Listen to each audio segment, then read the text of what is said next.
The girl in the yearbook photo looks like a dream.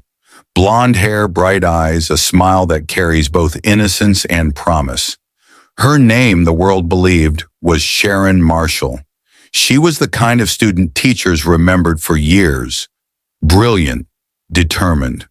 She had earned a full scholarship to Georgia Tech, aiming to become an aerospace engineer.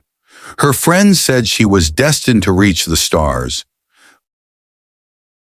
But behind that perfect smile was a secret darker than anyone around her could imagine. Because Sharon Marshall wasn't her real name. She wasn't who anyone thought she was. She wasn't free. She was a prisoner. Her real name was Suzanne Savakis. And the man who raised her, the one she called father, the man who destroyed her dreams and eventually her life, was Franklin Delano Floyd. Franklin Floyd's story is a study in darkness. Born into poverty, raised by violence, shaped by cruelty, he became a drifter, a con man, a criminal who left destruction in every life he touched. He had spent time in prison for kidnapping and assault, and when he was released, he hunted for his next mark. That's when he found Suzanne's mother, Sandy Chipman. Vulnerable, struggling. A woman with 4 young children and nowhere to turn. Floyd moved into her life with charm and promises. He told her he'd take care of her, of the kids, of everything. For a short time, maybe she believed him. But then Sandy was arrested on a minor charge, just 30 days in jail, a month. She thought she'd serve her time and return to her children. When she came back, they were gone.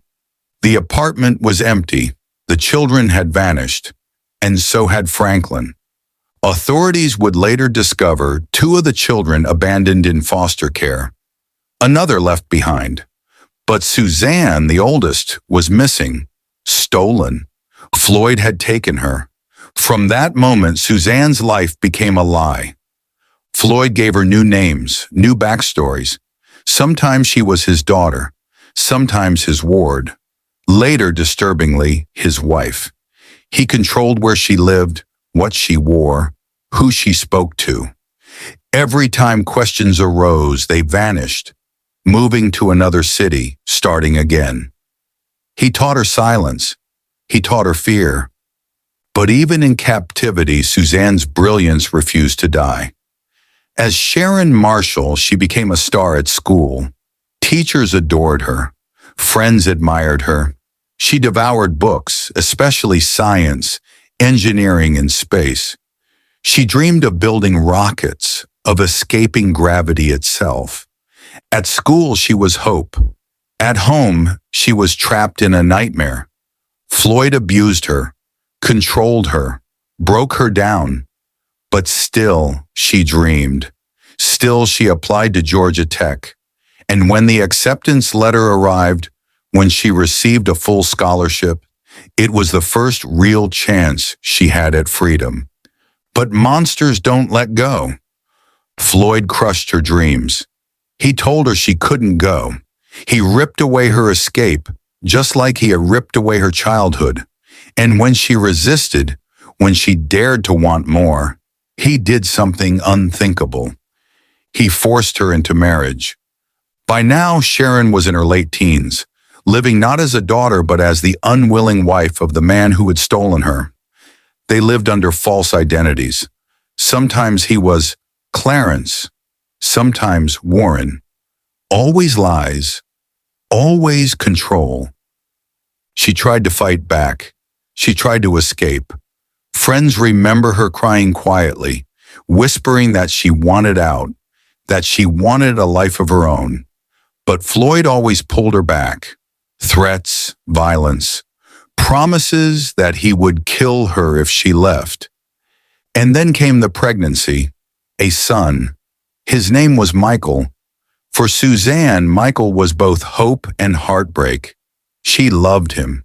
She wanted to give him a life better than her own. But Floyd tightened his grip, using the boy as leverage. Suzanne was trapped more than ever.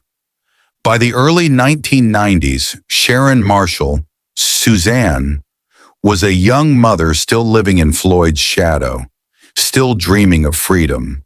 And then tragedy struck. In 1990, she was found badly injured on the side of a road in Oklahoma City. A hit and run, the official report said. Some believe it was an accident. Others believe it was Floyd's final act of control. What we know for certain is this. At the age of just 20, Suzanne Savakis, known to the world as Sharon Marshall, was gone. Her funeral was small, her identity still hidden.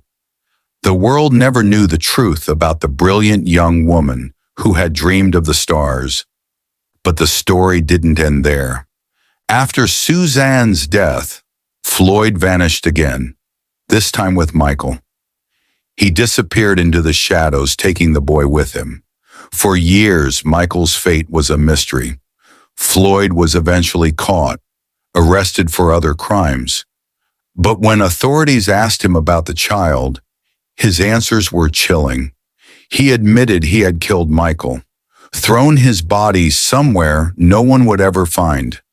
To this day, Michael's remains have never been recovered.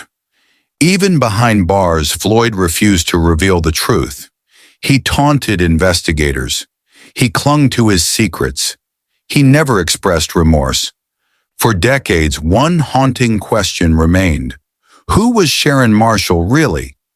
The truth came slowly, piece by piece. Investigators dug into records, tracked down fragments of her past, interviewed old classmates, studied photographs, and finally, in the 2010s, long after her death, the mystery was solved. Sharon Marshall was actually Suzanne Marie Savakis, the little girl stolen from her mother in 1975, the child raised in captivity, the teenager forced into marriage, the young woman whose dreams of the stars had been crushed by the man who claimed to own her. The revelation was both heartbreaking and powerful. Suzanne finally had her name back, her identity restored. She was no longer just a victim of Franklin Delano Floyd's lies. She was herself. Her story is a tragedy, yes, but it is also a testament to resilience.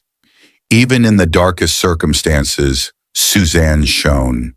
She excelled at school. She loved deeply. She dared to dream of the impossible. Her life was stolen, but her light remains. And Floyd? He sits in prison, a man whose entire existence was built on destruction. His legacy is nothing but pain. But Suzanne's legacy, Suzanne's story, lives on, because now we know her name, and we will never forget it. This is Thrillcom, and this has been the story of Sharon Marshall, the girl who was never Sharon at all.